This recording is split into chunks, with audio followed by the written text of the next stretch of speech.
So squirrely. Well, I mean, when Dottie, even Dottie gets out a gun and she takes charge at the end of the movie too, so it's like, Oh, I love that scene. Yeah, it's just crazy. Yeah. Sorry, I was just thinking about this movie in my head, which is terrible for podcasting. But yeah, No, Chris, it's okay. Chris is just such a dirtbag. Like, he goes and gambles his money away on racing. And then he gets beat up by the biker gang. That guy kind of likes him, though. Like, he's just such a weird character. And then I was thinking about Adele, the mom. We only really see her in a trunk and then getting burnt to a crisp. But they say nothing but negative things about her. I guess Dottie said that she tried to kill her, so she can't be the best lady on the planet. But it's interesting here. What's up? Well, no, and I think Chris said something about how he ripped her off on an 8-ball of coke or something like that. So this whole family's involved with drugs and dirty dealings. But anyway, go ahead. Yeah, he had coke, Chris did, and then Adele took it, and she went to Rex, and then Rex fixed her car, and then she drove home in a gold Cadillac running like a clock. So she stole Chris's coke to fix a car with Rex. Oh man! But these guys are such. You know what the problem is? When complete idiots tell you how terrible somebody else is, you're kind of wondering, like, is it them or you? So I don't know, with Adele, she got pulverized here, and I guess she treated Rex terribly, and she treated Ansel terribly. But are they people who should be treated well? I mean, these are horrible. Not horrible. I think Ansel's totally happy just living his life, working in the shop, coming home, getting a beer, eating some K-Fry-C, going to bed, doing the same thing over. There's a scene in the strip club that I think is one of Thomas Haden Church's best moments, where he's watching one of the strippers, and he just stares, and he gets lost in a way where it's almost admirable. Like, he gets lost just looking at this person. You could tell that he would be happy sitting there 8 hours a day, not having to pay money, but just watching that and turning off. Like, that's, and I love that about him. I think that's such a great moment with Thomas Haden Church, and he sold me on that. And like, it's almost admirable how he can just switch off and chill, drink some Busch. It's interesting. He drinks his Busch, and Charla drinks Budweiser.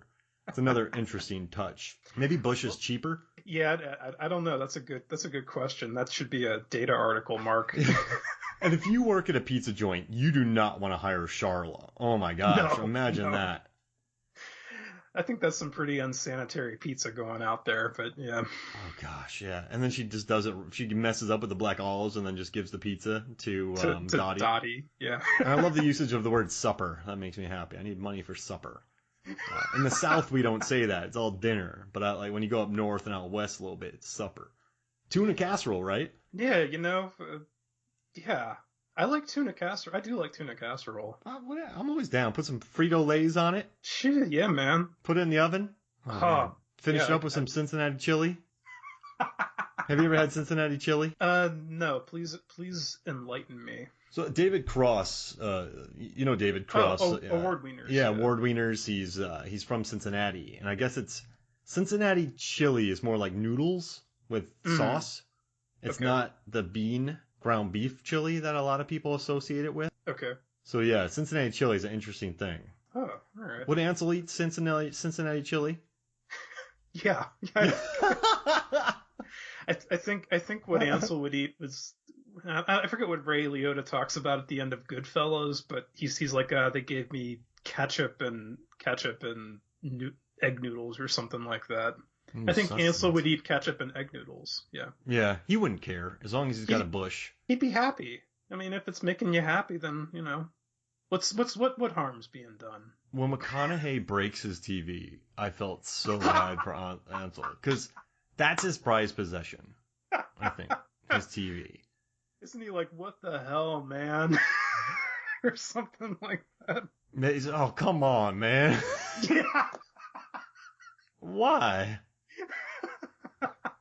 Oh, that makes me and Friedkin was talking about this, and he said that he didn't want to look at these characters like they were rubes.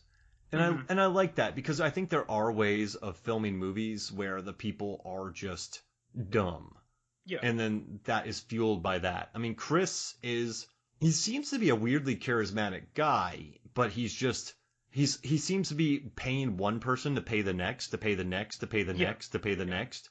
And so he just keeps failing. So then he gets more desperate. And then Ansel, he just wants to smoke weed and watch.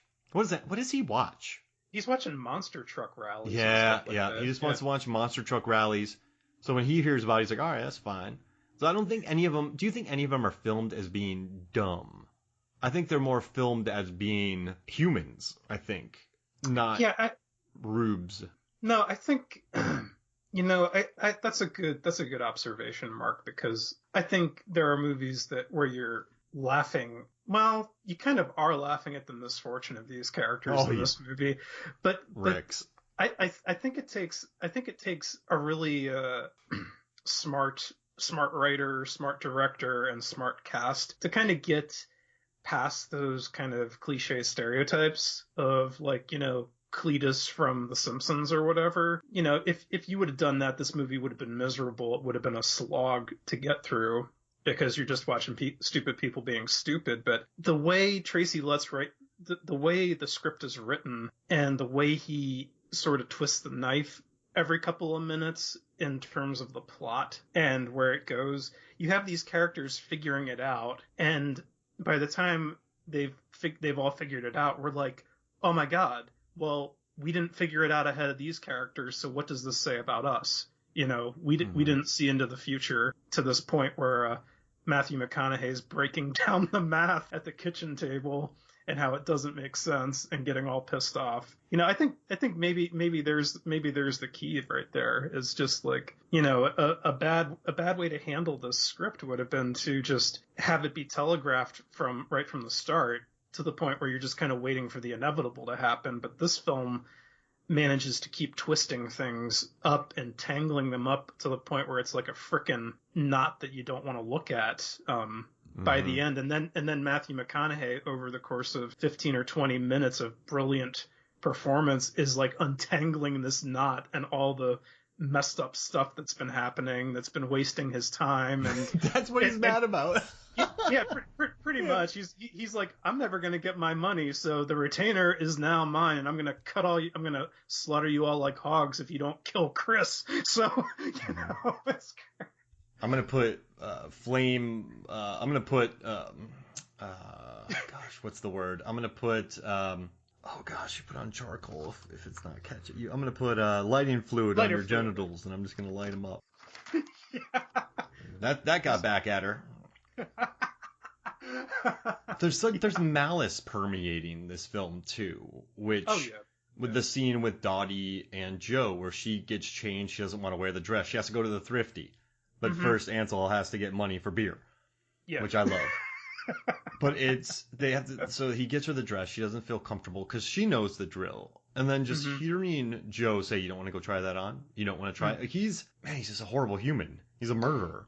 But there's so much dread that permeates these characters, and just watching them go towards where they're going, it's really neat. And I guess what Friedkin does in this movie is something I love about, Jeff Nichols, what he does in Take Shelter, or Shotgun Stories, where he gives the Midwest, like rural areas, the respect. I mean, it's not like Joe Dirt everywhere. I like that they showcase this world, and I don't know, I know I just went totally off the rails here, but I gotta tell you, I just love, I don't know. And you know what here interesting? Scott Glenn played Joe on stage, and I think that's a very inspired choice right there. You know what, Mark? I was actually going to bring that up, and I think, did Amanda Plummer play Dottie? That's good casting.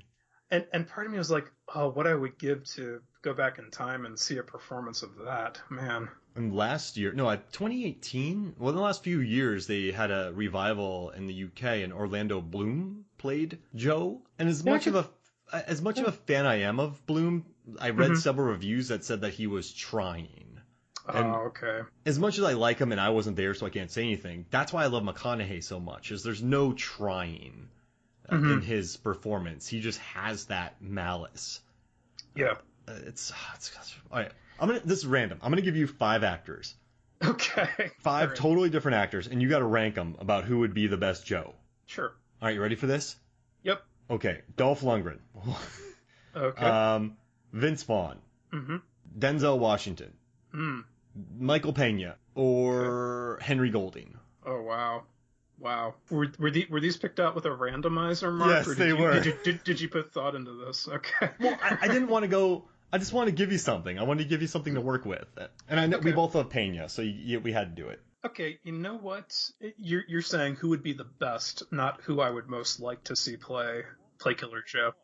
You know what? I feel like Denzel does not go crazy enough in movies. I mean, I think that's why I respond so much to his performance in Training Day.